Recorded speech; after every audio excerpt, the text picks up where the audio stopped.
Assalamualaikum. Selamat datang di materi media dan komunikasi multikultural. Sebelum dimulai, mari membaca basmalah bersama-sama. Bismillahirrahmanirrahim. Dalam pertemuan ini, kita akan membahas bagaimana media berperan dalam mempertemukan beragam budaya serta membentuk komunikasi lintas identitas. Tujuan kita kali ini adalah agar kalian mampu mengenali konsep dasar tentang media dan komunikasi multikultural, menjelaskan keterkaitan antara keduanya, dan yang ketiga, menganalisis bagaimana media bisa mempengaruhi representasi dan interaksi antar budaya.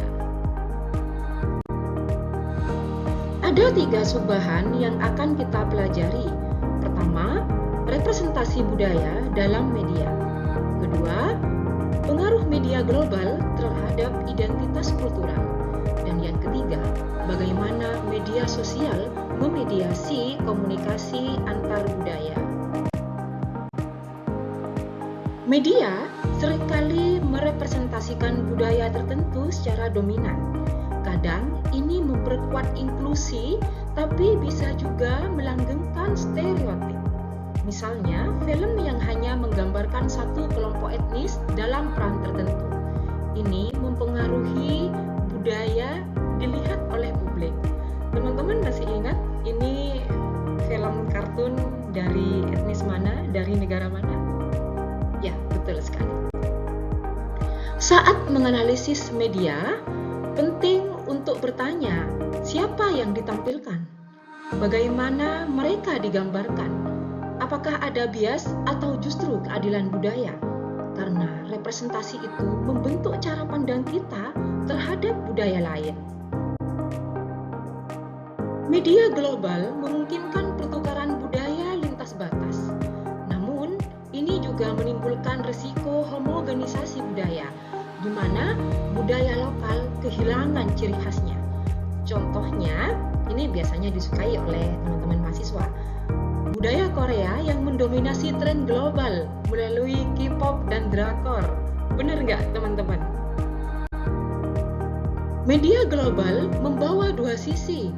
Positifnya, kita jadi mengenal budaya lain lebih luas.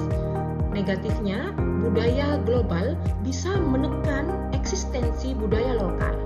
Nah, disinilah pentingnya literasi media dan kesadaran akan identitas budaya sendiri. Media sosial mempercepat komunikasi antar budaya secara langsung. Namun, perbedaan norma, simbol, atau konteks bisa menimbulkan miskomunikasi. Contoh kecilnya, penggunaan emoji yang berbeda makna antar negara. Untuk menghindari konflik, kita perlu literasi budaya digital. Pahami dulu nilai dan norma budaya lain sebelum bereaksi dan berinteraksi. Gunakan media sosial untuk membangun toleransi dan empati, bukan konflik.